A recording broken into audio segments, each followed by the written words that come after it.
दोस्तों अगर अभी रोहित शर्मा को खतरनाक बल्लेबाज और कप्तान मानते हैं तो वीडियो को लाइक जरूर कीजिएगा। दोस्तों वर्ल्ड कप फाइनल की पेटेंट हुई फाइल अब दोबारा से होगा वनडे फाइनल का फाइनल मैच। जी हां दोस्तों, बिल्कुल सही सुना आपने।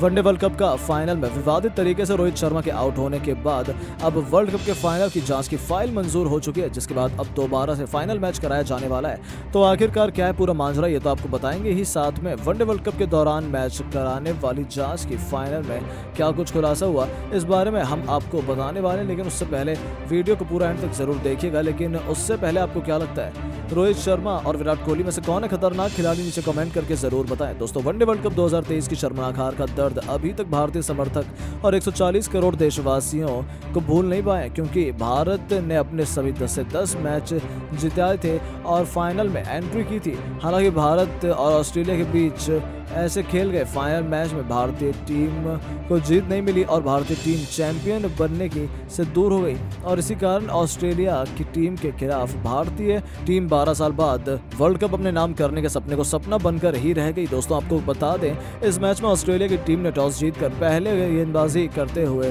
भारतीय टीम को बल्लेबाजी के लिए आमंत्रित किया और भारतीय टीम को 50 ओवर के अंदर 240 रन पर ऑल आउट कर दिया और इसका पीछा करने उतरी ऑस्ट्रेलिया की टीम के इस लक्ष्य को 4 विकेट से पीछे छोड़ दिया। 240 और 6वीं बार चैंपियन बनने का कारनामा कर दिया। आपको बता दें कि इस मैच में इस रोहित शर्मा के अलावा कोई भी बल्लेबाज खुलकर नहीं खेला है, लेकिन उनको आउट करने का निर्णय काफी ज्यादा बवाल पैदा हो गया। दरअसल रोहित शर्मा जब बल्लेबाजी कर रहे तो मैक्सवेल की गेंद पर पावर प्ले के अंतिम ओवर में ट्रेविस हेड ने उनको 47 रन पर कैच आउट कराया और पवेलियन का रास्ता दिखाया। हालांकि अब सोशल मीडिया पर एक तस्वीर वायरल हो रही है जिसमें देखा जा रहा है कि ट्रेविस हेड ने कैच को क्लीन तरीके से नहीं लिया, जिसका खुलासा बाद में हुआ और एम्पायर ने भी इसका ध्यान नहीं दिया, जिसके चलते रोहित शर्मा का विकेट गिरा और भारत के लिए हार का टर्निंग पॉइंट भी साबित हुआ। हालांकि इनके कैच के बाद काफी ज्यादा बवाल पैदा हुआ और आईसीसी बीसीसीआई ने आईसीसी से जांच की उम्मीद की, जहां पर आईसीसी ने जांच का आश्वासन देते हुए तुरंत कार्रवाई करने का आदेश दिया और जांच में अब पता लग चुका है कि इसमें क्या कुछ गड़बड़ देखने को मिली थी और क्या कुछ घटित हुआ था। ऐसे में अब हाल ही में वनडे वर्ल्ड कप 2023 के फाइनल मैच को लेकर जांच की फाइल पेटेंट होती हुई दिखाई दी है। दरअसल change.org की वेबसाइट के अनुसार वर्ल्ड कप का फाइनल को दोबारा करने की मांग की गई थी और उस कैच को लेकर जांच बताई थी, जहां उन्होंने 25 लोगों के हस्ताक्षर इस विषय में मांगे थे, जहां ये आंकड़ा लगभग पूरा हो चुका है। और ऐसे में अब इसी के अनुसार वर्ल्ड कप के फाइनल मैच को दोबारा कराए जाने की मांग तेज हो चुकी है। हालांकि आईसीसी इसके लिए बैठक करेगा और इस फाइनल को मद्देनजर से देखते हुए वर्ल्ड कप के फाइनल मैच को दोबारा करने की मांग पर विचार करेगा। अगर यहां पर आईसीसी चाव में ट्रेविस हेड और एम्पायर को दोषी मानता है तो फाइनल मैच 3 से 4 दिनों के अंदर ही दोबारा से हो सकता है। ऐसे में माना जा रहा है कि ये मैच अब 15 दिसंबर को दोबारा से खेला जाने वाला है। दोस्तों इंडिया और ऑस्ट्रेलिया के बीच टीम इंडिया पहले चैंपियन बन चुकी थी। 3-1 से सीरीज में लीड कर रही भारत बेंगलोर के मैदान पर चौथे टी20 में भी विश्व चैंपियन का सबसे सिखाने के लिए सबक पहुंच गई। लेकिन शुरुआत में तो टीम इंडिया की शामत आ गई। हमारे एक से बढ़कर एक बल्लेबाज पूरी तरीके से फ्लॉप साबित हुए। एक समय तो भारत 100 रनों तक भी नहीं पहुंचने वाली थी। हालांकि श्रेयस अय्यर ने 53 और अक्षर पटेल ने 31 रन बनाकर हमें 160 रनों के सम्मानजनक स्कोर तक पहुंचाया। हालांकि इस लक्ष्य को डिफेंड करने के काबिल भारतीय गेंदबाज थे और कुछ ऐसे गेंदबाज भी हमें देखने को मिले। मुकेश कुमार के साथ मिल अर्शदीप और रवि बिश्नोई ने ऑस्ट्रेलिया के बड़े से बड़े बल्लेबाजों को अपने सामने घुटने पर ला दिया। केवल 55 रनों पर उनके 3 बल्लेबाज पवेलियन में थे। ऐसा लगा था भारत तो ये मैच जीत गया, लेकिन फिर बेन मैकडरमॉट ने 36 गेंद पर 54 रनों की बदौलत मुकाबला आखिरी ओवर तक चला गया, जहां कप्तान मैथ्यू वेड अपनी टीम को जीत दिलाने के लिए खड़े थे। आखिरी ओवर में ऑस्ट्रेलिया को 10 रन चाहिए थे, लेकिन जैसे ही 15 गेंद पर 22 रन बनाकर मैथ्यू वेड पवेलियन लौटे, वहां से पूरा मुकाबला ही पलट गया और आखिर ओवर में अर्शदीप की बदौलत टीम इंडिया ने 6 रनों से न केवल ये 5वां टी20 मुकाबला अपने नाम किया, बल्कि 4-1 से ये टी20 सीरीज भी जीतकर ऑस्ट्रेलिया से वर्ल्ड कप का बदला भी ले लिया। बस फिर क्या था, जहां हिंदुस्तान में धूमधाम से जश्न मनाया गया, सभी ने इस जीत को जमकर सेलिब्रेट किया, तो वहीं ऑस्ट्रेलिया ने एक बार फिर रोना धोना शुरू कर दिया, जहां उनके कप्तान मैथ्यू वेड का तो अब गुस्सा बहुत फूट पड़ा और उन्होंने जो कह दिया उनकी बातें सुनकर तो आप भी दंग रह जाएंगे। जी हां दोस्तों, मैथ्यू वेड का कहना है कि हमने अच्छी गेंदबाजी की थी, हमने उन्हें ऐसे स्कोर पर रोका था जिसे हम आसानी से चेस कर सकते थे, लेकिन आखिरी 6 ओवर हमारे पक्ष में बिल्कुल भी नहीं थे। भारतीय गेंदबाजों को खेलना उतना आसान नहीं था, लेकिन हम ये लक्ष्य चेस कर जाते यदि एम्पायर ने भी हमारा साथ दिया होता। 2 बार हमारे बल्लेबाजों को जानबूझकर आउट किया गया और वहां से पूरा मैच पलट गया। आखिरी ओवर में भी पहली बॉल बाउंसर थी, लेकिन एम्पायर ने मेरी बात नहीं मानी। मैंने उनसे बात की, लेकिन फिर भी उन्होंने मेरी एक न सुनी और उसके बाद क्या हुआ सभी जानते हैं। मुझे पता था ऐसा कुछ हो सकता है, क्योंकि दोनों एम्पायर भारतीय थे। ऐसे में मुझे बिल्कुल भी हैरानी नहीं हुई हमारे साथ ऐसा क्या कुछ हुआ है। तो केवल इतना ही नहीं, आगे उन्होंने कहा कि आखिर हमारी टीम इंडिया जीत के लिए तड़प जो रही थी, इसलिए उन्होंने अपना असली रंग दिखा दिया। ऐसी हरकतें भारतीय करते हैं तभी तो वो कभी वर्ल्ड चैंपियन नहीं बन पा रहे। उन्हें बेईमानी करनी छोड़ देनी चाहिए, नहीं तो इस तरीके से वो केवल एक सीरीज ही जीतते रह जाएंगे और उन्हें कुछ भी हासिल नहीं होगा। जी हाँ दोस्तों, मैथ्यू वेड ने तो हमारी बेइज्जती करने में कोई भी कसर नहीं छोड़ी।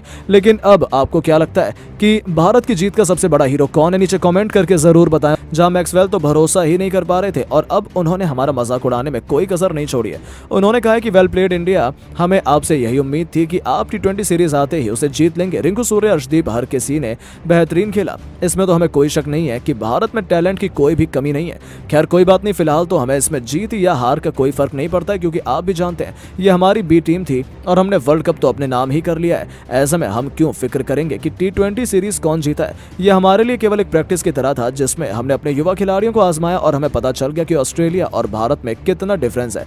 आप लोगों को भी तो आखिर कुछ दिखाना था कि आप कमजोर नहीं। आपको हमारा धन्यवाद करना चाहिए कि हम सब खुद इन मुकाबले में नहीं उतरे, नहीं तो ये भी आप नहीं जीत पाते। जी हाँ दोस्तों, मैक्सवेल तो भारत को नीचा दिखाने पर तुला हुआ था। तो केवल इतना ही नहीं, जाते जाते उन्होंने कह दिया कि T20 वर्ल्ड कप बस कुछ ही महीने दूर है। भारत की तैयारियों को देखते हुए तो लग रहा है कि वो पूरी तरह से तैयार है, लेकिन वही होगा, अंत में हम आएंगे और वर्ल्ड कप जीत लेंगे और भारतीय टीम केवल कोशिश करती रह जाएगी। उम्मीद है कि अगले वर्ल्ड कप में वो हमें कड़ी टक्कर देंगे। All the best team India. मैं आपको अभी से शुभकामनाएं देता हूं आपकी अच्छी तैयारी के लिए।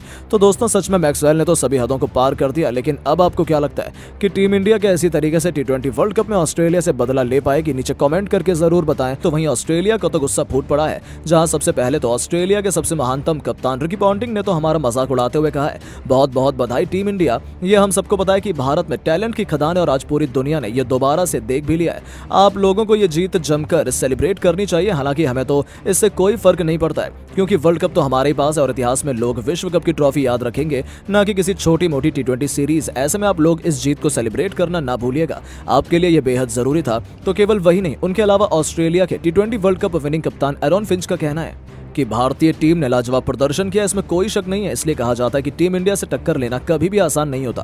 फिर भी हमारे खिलाड़ियों ने जज्बा अच्छा दिखाया, हर मुकाबले में लड़ाई की। ये एक पॉजिटिव इंटेट था। अंत में केवल जीत और हार मायने रखती है। ऐसे वर्ल्ड कप हमें जीतना और टीम इंडिया केवल कोशिश करती रह गई। खैर पुरानी बात को याद करने का कोई मतलब नहीं, लेकिन यदि इस जीत का कोई असली हीरो है तो वो आखिरी ओवर में अर्शदीप सिंह थे। Well done India. यहाँ तक कि अब धोनी के अच्छे दोस्त माने जाने वाले शेन वॉटसन का कहना है कि मुझे पहले ही पता था कि भारतीय टीम यहाँ T20 ये सीरीज जीत लेगी। वर्ल्ड कप की बात अलग है, लेकिन बायलैटरल में भारत का कोई मुकाबला नहीं है, तभी तो वो दुनिया में नंबर 1 टीम है। हम भारत की बी टीम से हारे हैं। खैर हमें उससे कोई खास फर्क भी नहीं पड़ रहा है, क्योंकि ये हमारे लिए केवल एक प्रैक्टिस की तरह है। हालांकि भारत के कॉन्फिडेंस के लिए ये बेहद जरूरी था। मैं खुश हूं कि टीम इंडिया जीती है, बहुत बहुत बधाई हो यंगस्टर्स, आपने कमाल का खेल दिखाया है, सभी आपसे इंप्रेस है। तो वहीं अंत में ऑस्ट्रेलिया के महानतम खिलाड़ी माने जाने वाले एडम गिलक्रिस्ट का भी यही कहना है। उन्होंने कहा कि मुझे टीम इंडिया खूब पसंद है। आपने देखा ये केवल बच्चे थे, कोई डेब्यू कर रहा था तो कोई केवल अपना दूसरा, तीसरा या फिर चौथा मैच खेल रहा था, लेकिन उन्होंने ऐसा बेहतरीन प्रदर्शन किया कोई बता ही नहीं सकता है। ये इंडिया की ए टीम थी या बी टीम, तभी तो भारत तीनों फॉर्मेट में नंबर 1 है। उन्होंने अपने क्रिकेट को इतना बेहतरीन कर लिया। रिंकू सिंह, सूर्या, अर्शदीप, यशस्वी सभी कमाल के थे। उनकी जितनी तारीफ की जाए उतनी कम है, लेकिन उन्हें ज्यादा खुश नहीं होना चाहिए। वो खेल को खेल की तरह लें तो ज्यादा अच्छा रहेगा, क्योंकि हमेशा वही नहीं जीतेंगे। तो दोस्तों सच में इन ऑस्ट्रेलियाई दिग्गजों ने जो कहा है, उनकी बातों ने तो हर किसी को हैरान कर दिया। लेकिन अब आपको क्या लगता है कि कौन था टीम इंडिया की जीत का सबसे बड़ा हीरो? नीचे कमेंट करके जरूर बताइएगा। लेकिन दोस्तों सीरीज जिताकर अब 4-1 से ना सूर्य कुमार यादव बहुत भावुक हो गए और अपने बयान में रिंकू से लेकर रोहित शर्मा पर और अक्षर पर भी कुछ ऐसा कह गए कि सुनकर आप भी भावुक हो जाएंगे। आपको बताएं दोस्तों, फाइनल के बाद ऑस्ट्रेलिया के खिलाफ सीरीज जीतकर बदला पूरा करने पर सूर्या ने कहा, ये जीत केवल मेरी नहीं बल्कि पूरी टीम की है। इनफैक्ट हम 140 करोड़ भारतीयों की है जिन्होंने फाइनल में भारत को हारता हुआ देखा था। मैं जानता हूं वर्ल्ड कप की हार का बदला या फिर उस जख्मों को तो नहीं भर पाऊंगा, परंतु इस सीरीज को जीतकर हमने, मुझे लगता है कि भारतीय फैंस के दिल में एक बार फिर से थोड़ी बहुत जगह तो बनाई होगी। इस सीरीज की बात करूं तो वो हर एक खिलाड़ी जो युवा है, जो आईपीएल में अच्छा करता है, उसने पूरी जी जान कर दी रोहित और कोहली के बिना भी अच्छा प्रदर्शन करने की। मैंने तो केवल कप्तानी करी, लेकिन असल मेहनत रिंकू सिंह व बाकी युवा खिलाड़ियों की है, जिनके दम पर हम मैचेस और सीरीज को जीत पाए।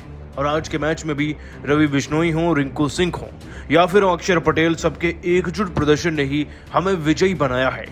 आज भावुक हूं कि रोहित भाई टीम के साथ नहीं हैं, लेकिन अगर होते तो मुझसे ज्यादा वो दोगुना खुश होते। क्योंकि भारत की जीत में ही उनकी खुशी छुपी है। इसीलिए कप्तान के तौर पर यह जीत उनके कदमों में समर्पित करना चाहूंगा और अपने भारतीय फैंस के नाम भी। अगर आगे मौका मिला तो देश को ऐसे ही जिताऊंगा। साथ ही दोस्तों, सूर्य कुमार यादव ने जीत के बाद जो रिंकू को ट्रॉफी दी ना, उस पर भी उन्होंने अपने शब्दों में कहा, मुझे लगता है कि रिंकू वो उभरता हुआ सितारा है, वो फिनिशर है जो कहीं ना कहीं MS धोनी और युवराज सिंह जैसे खिलाड़ियों की मुझे याद दिलाते हैं। यकीनन तौर पर उनका दर्जा वो तो नहीं है, लेकिन आने वाले वक्त में वो भारत के लिए एक ऐसे फिनिशर साबित होंगे जो हमें हर एक मैच में मदद दिलाएंगे, हर एक मैच में जीत दिलाएंगे, क्योंकि हमें एक फिनिशर की ही तलाश है और वो रिंकू पूरी कर सकते हैं। इसीलिए मैंने रिंकू को वो ट्रॉफी दी ताकि वो अपनी वैल्यू पहचान सके। उम्मीद है वो खुश होंगे। दोस्तों